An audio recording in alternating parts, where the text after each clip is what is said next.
Woodcraft, helping you make woodwork.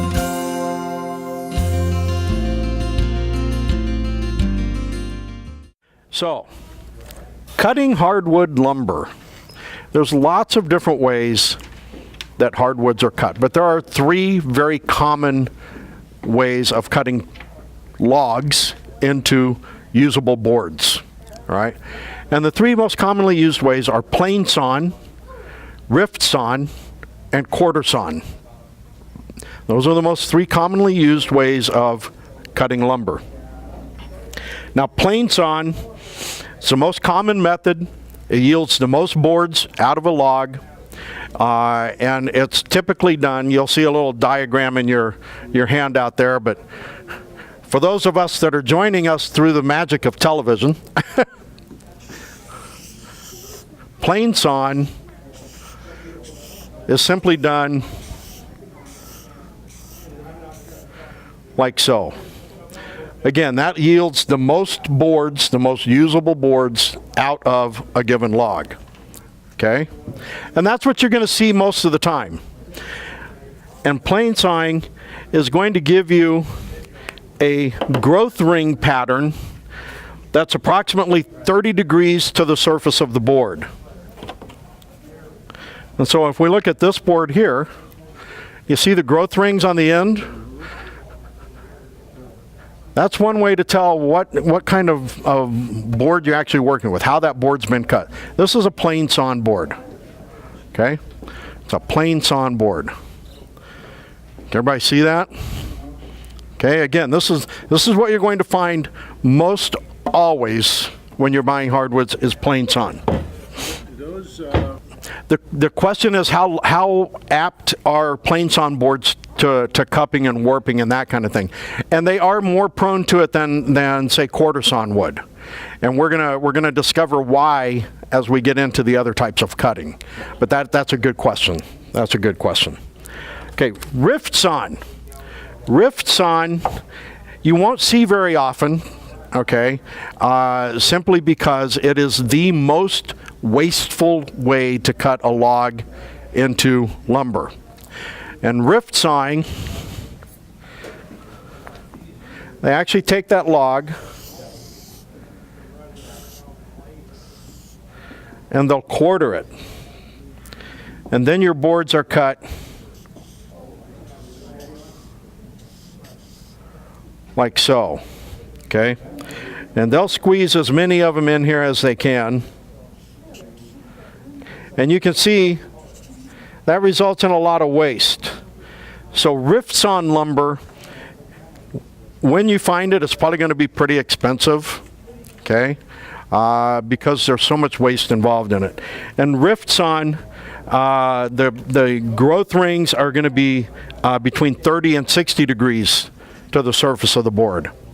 I didn't have an example of rift-sawn lumber to show you, so I can't show you that. Would that be more stable than quarter-sawn? It will be more stable than plain-sawn, and it will approach the stability of quarter-sawn, yes, because of the angle of the growth rings in relation to the face of the board. So it is a more vertical grain. Again, it's between 30 and 60 degrees rather than 30 degrees, so you do get some more vertical grain in there. Richard's question over here was, is rift-sawn wood less prone than plain-sawn to cupping? And yes, it is, because your grain is a little bit more vertical. Okay. Quarter-sawn lumber. Again, we'll go back to our board. There's the end section of our log. It's actually quartered like rift-sawn lumber is.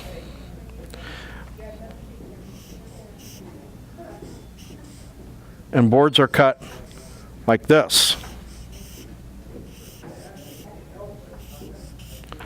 Okay. Now it resembles rift-sawn to some degree. Quarter-sawn wood, your grain now is going to be between 60 and 90 degrees to the surface of the wood. Okay, so it's a very vertical grain. In some cases, it's almost perfectly vertical. And a really nice piece of quarter-sawn lumber, if you look at the end grain, your growth rings are going to be running this way. Okay, to almost, I guess that would be almost perpendicular to the surface of the wood. Again, 60 to 90 degrees.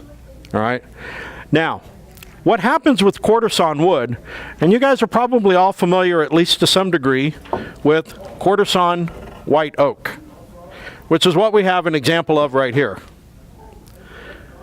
And in quarter-sawn white oak, I guess I don't know if you're going to be able to see it from that direction or not, but in quarter-sawn lumber, especially quarter-sawn white oak, because of the way the wood is cut, the saw blade splits what's known as the medullary ray of the lumber.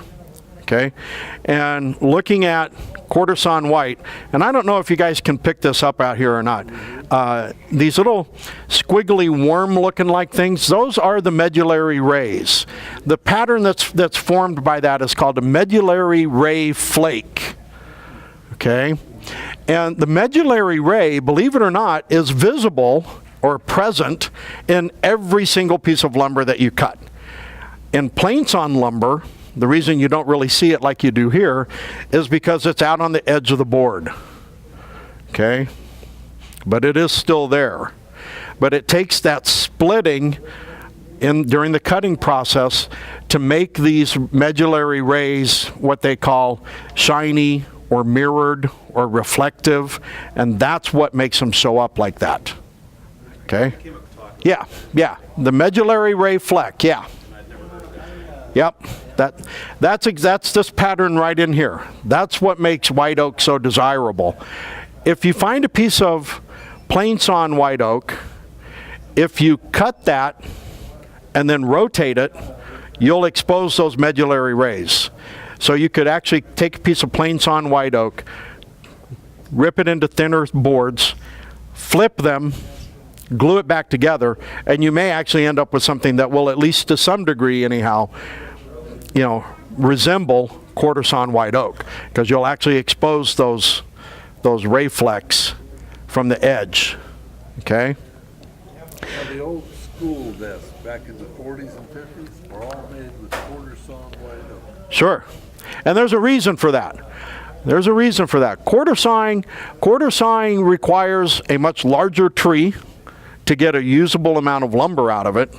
It requires a fairly high amount of expertise on the part of the lumber mill to be able to cut this correctly. Okay? And so quarter-sawing requires cutting down old growth trees that are larger in diameter so that you can produce a usable amount of wood. And we don't do that a lot these days, because we've already cut down a lot of the old growth trees. Okay, so you don't see an awful lot of quarter-sawn lumber anymore.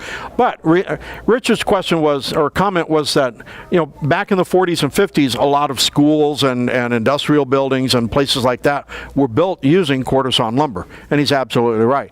And another part of the reason for that is because with that vertical grain that you'll see in quarter-sawn lumber, it's extremely stable. Once you put it in service, it doesn't tend to swell or shrink across the width. It doesn't cup. It doesn't warp because of the nature of the grain, the direction that everything is cut. It makes for a very, very stable piece of wood. Back in probably the 40s and 50s, some of you guys may remember Ford had a lot of pickup trucks that had white oak beds in them. Those beds would have been made using quarter-sawn white oak. Okay, it's very stable. It's resistant to the elements. You can expose it to rain, to water. Back in the Midwest, they'll use white oak for fence posts. They'll bury it in the ground, and it just sits there and does its thing. So white oak is a very, very stable wood. It's very tough. All right. So we've talked about hardwoods. The different methods of cutting it, the way you measure it, the way you calculate board feet, and all that kind of thing. And just a little bit on softwoods. We're going to just kind of touch on softwoods. We're not going to go into it in great detail. We said earlier that softwoods are woods that come from coniferous trees, trees that have cones on them, trees that have needles that stay green year-round, okay? Pine, hemlock, cypress, fir, those are some very commonly found softwoods, okay? And on occasion, you'll find softwoods used for fine woodworking. You know, you might use it as a secondary wood in a drawer box, or, you know, dust panels inside of a dresser or a chest of drawers, or, you know, something like that. But it's typically not used as a primary wood in woodworking. Softwoods are usually found in the building industry. You'll see them measured in as dimensional lumber, 2x4s, 2x6s, 4x4s, that kind of thing. Those are the general uses that softwoods are put to. We don't use a lot of it in fine woodworking, but next time you go to the lumber yard, you'll have a little bit better, you know, you'll be a little better prepared for being able to talk about hardwoods and softwoods, or quite frankly, the next time you come to Woodcraft to buy wood, perhaps this information will come in handy there too. So that's about all I've got for you today. Do you have any questions? Anything? Are softwoods ever veneered? Yeah. I suppose that you could. It's not typical. One thing that I would be wary of with putting veneer on a softwood is to make sure that it's going to be a stable softwood, something that's not prone to moving, you know, shrinkage and swelling and that kind of thing. That would definitely not be a good thing to have happen on a piece of veneered wood. Because if it shrinks down from underneath your glued-on veneer, you're going to have problems. So typically, you wouldn't find softwoods veneered. Softwood plywood, certainly. You know, plywoods are generally made using softwoods as the inner cores. Even hardwood plywoods, the only hardwood that you're going to find on that plywood will be a skin on the two faces of an actual hardwood veneer. But to actually veneer a piece of pine, for instance, I wouldn't. Yeah. Yeah. Well, vertical grain fir, just like the vertical grain in a piece of Quarter-Sawn oak, that vertical grain fir would be a very stable wood. Now, vertical grain fir as a softwood, that might be a suitable candidate for veneering. Yeah. But yeah, VG fir, that's a good point. Yeah, it is very stable. It is very often used for entry doors, I suppose even for interior doors too, but yeah. Very easy to work. It is, yes. Mm-hmm. Well, very often, like you can see on this piece of Quarter-Sawn oak here, it's painted on the end, probably for a couple of reasons to help identify what it is. Okay, they probably have a different color they use for all the different types of woods.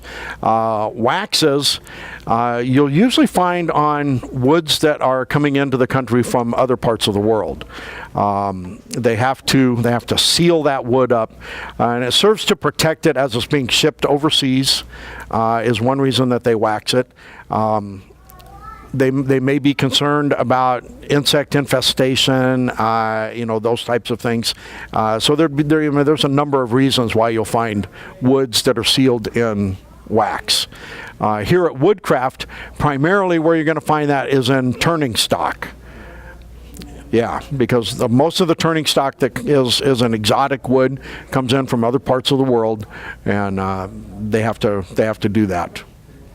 So also a lot of this wood is probably not dry at the time they mill it, and so by sealing it in wax, it keeps it from drying out too quickly, which will result in cracking and splitting and warping and all manner of nasty stuff. All right, well, if there's no other questions, that's all I've got for you, and I appreciate you coming out today. Thank you, guys.